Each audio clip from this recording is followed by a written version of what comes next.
Hey guys, Professor Bill, Comic Book University. Strange Adventures, issue number 1 of 12. DC's Black Label. Tom King. Is that a scary thing? No. And I've got a really good reason why. Is this good? Is this book actually any good? Yes, actually it really is. And I'm going to tell you why. I'm going to talk to you also about spoilers at the end of this book and why I think that's a really freaking great idea and where this book might consider going. I'm also going to point out how this is the best scene in the book, and it happens multiple times. Anyway, before I do all that stuff, I got to tell you about who made the book. So this issue is called They Floated Above the Ground. Personally, I think They All Float Down Here would have been a better name, but what the hell do I know? Anyway, They All Floated Above the Ground. Tom King is the writer. Mitch Gerads and Evan Doc Shanner are the interior and cover artists, and Clayton Cowles does the letters. There's some editors in here too, but they didn't really impress me, so there are editors in here. Hi, I'm Adam Warlock. Can I sign a book for you?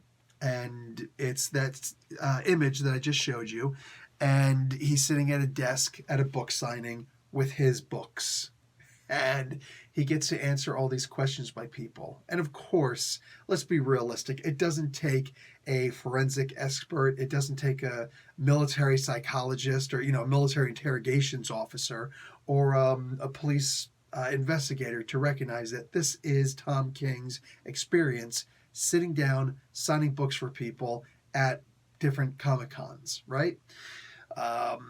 I have zero complaints about this. Zero.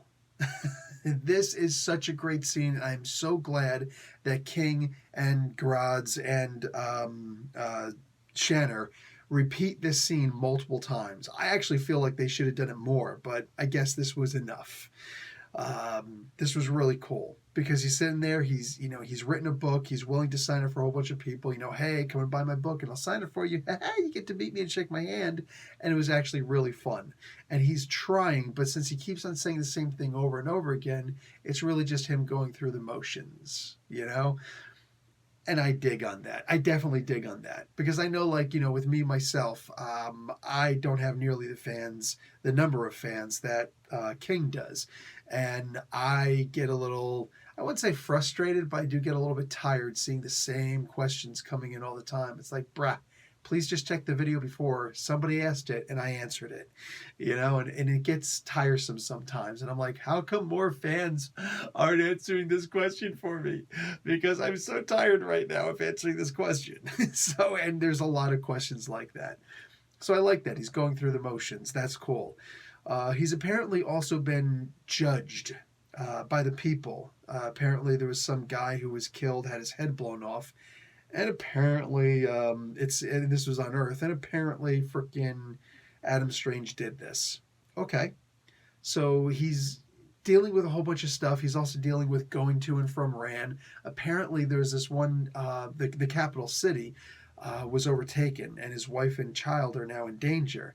And I'm not going to get much more into that, but what you could, if you know who the character is, you know what's about to happen as they're making their getaway.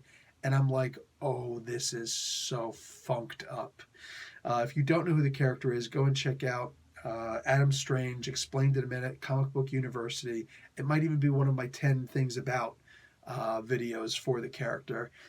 You will know everything you need to know about the character in order to read this book. It's a pretty fun video, if I do say so myself.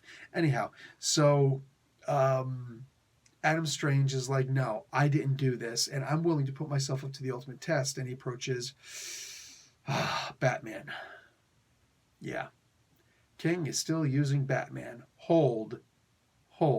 That's not a bad thing. Batman immediately says no. He says no because, you've saved my life before. We're friends. I know you. I respect you as a hero.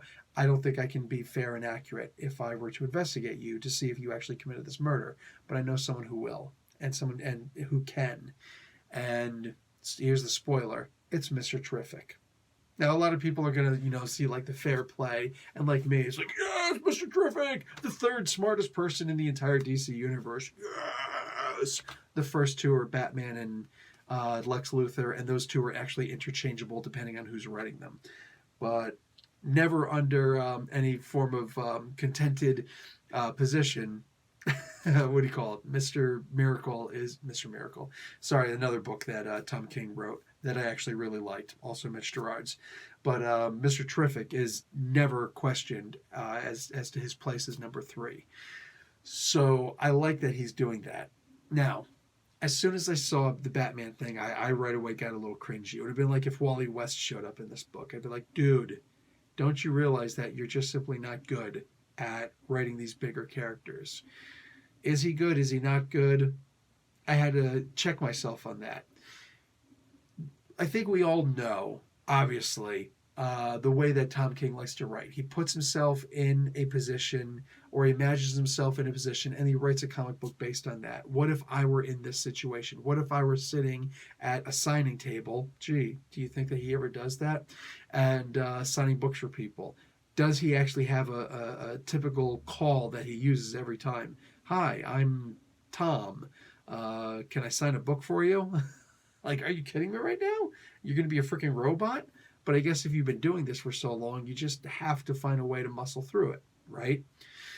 So, if he were using Batman, I think most of us would be really upset. If Wally West showed up, most of us would be really upset because nobody wants to relive the Batman series. Nobody wants to relive the Heroes in Crisis thing, right? So using these smaller characters is actually a really solid idea. Okay, here's Batman. I could use Batman again, but I won't. Psych. Tricks on you. I'm actually going to use Mr. Miracle instead. Oh, cool. You could change up Mr. Miracle. You could change up Adam Strange. You could have a whole lot of fun with this. We ain't going to hate on you. Hey, you ever heard of Bob Layton? He's the guy who did the all the best Iron Man stories. Doom and Iron Man and Camelot, Demon in a Bottle, the Iron Wars, the Armor Wars, I should say, the original ones. Dude, he did all this amazing stuff. I caught him for an interview this one time where it's actually a big press event, and I got to ask him a couple of questions. You can go and find that on my channel, Bob Layton interview, whatever it's called.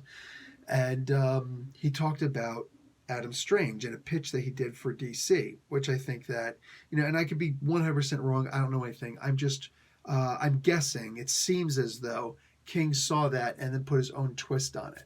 I'm not saying he necessarily saw my video. I'm sure that Layton has talked about this story, this pitch to multiple people, and it's on video and print, whatever. I'm sure.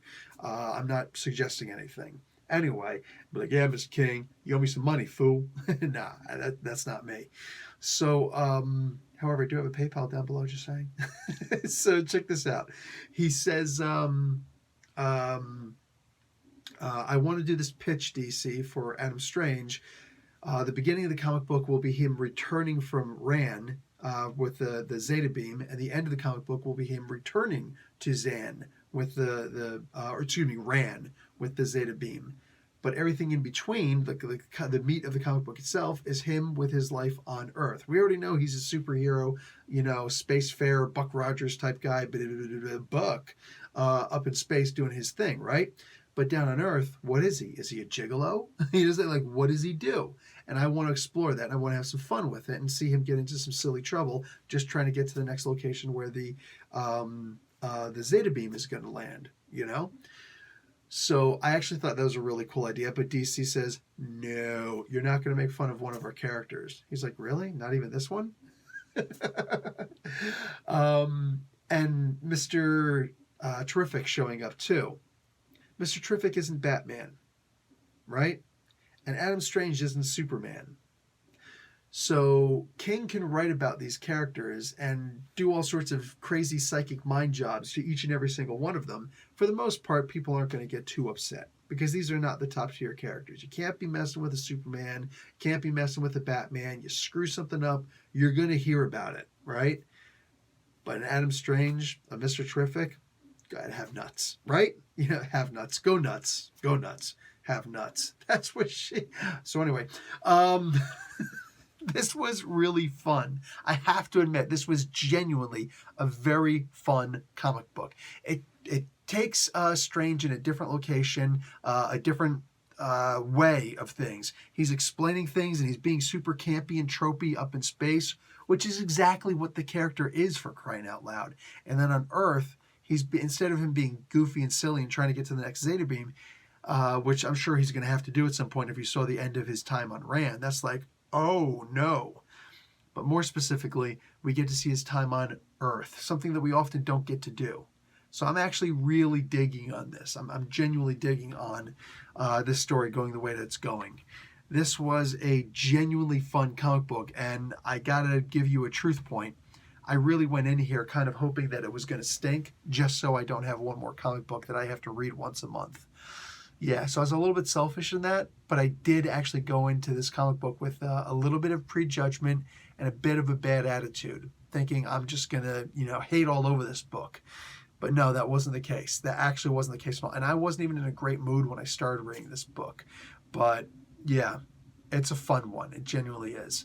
Anyway, guy, you know that the only way that us YouTube creators get paid is if you let an ad play all the way to its end without clicking, skip at any moment, even if there's only 1 second left. I'm saying it's the only way that any of us get paid. So if you want us to continue our channels, that's all of us. I don't care if it's me or PewDiePie or the guy who just, finally got monetized yesterday. If you don't support the channel by allowing an ad to play, even if that means going over to another window and watching your next video there, then pretty soon, I promise you, you're going to have to start finding new content creators because it's not sustainable otherwise. So support PewDiePie, support me, support all of us. Let the ads play. Watch your video in a new window, whatever you got to do. And I appreciate that. Thank you very much. Also, when you turn your phone this way, the like button appears. I'm just saying, if you like this video, there's that. It lets me, honestly, it lets me know that you like this kind of content. It lets me know you like this kind of in-depth reviews of a comic book. So consider that. By all means, please consider that. Anyway, guys, I am out of here right now. Professor Bill, Comic Book University. Class dismissed.